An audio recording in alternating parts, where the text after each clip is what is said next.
अस्सलाम वालेकुम। Welcome to घर का जायका विद साइका।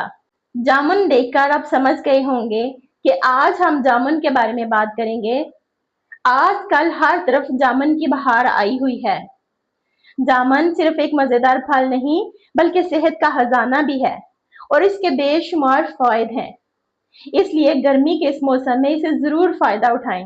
ज्यादातर लोग जामुन को सादा ही खाना पसंद करते हैं और अगर जामुन मीठा हो तो वैसे ही खाने का अपना अलग मजा है।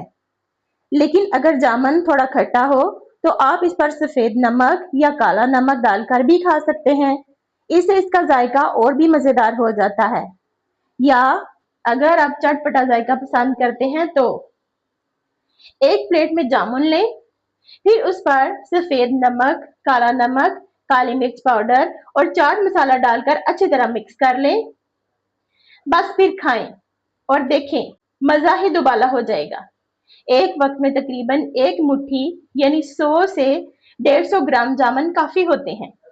और एक बात याद रखें, जामुन खाने के फौरन बाद दूध पीने से परहेज करें। हर चीज एतदाल में खाना ही सबसे ज्यादा फायदा मंद होता है। उम्मीद है आपको आज की ये मालूमात पसंद आई होगी। अगर वीडियो अच्छी लगे तो लाइक करें, शेयर करें और फॉलो करना मत भूलें। इंशाल्लाह अगली मजीद रेसिपीज के साथ फिर मुलाकात होगी। अल्लाह हाफिज।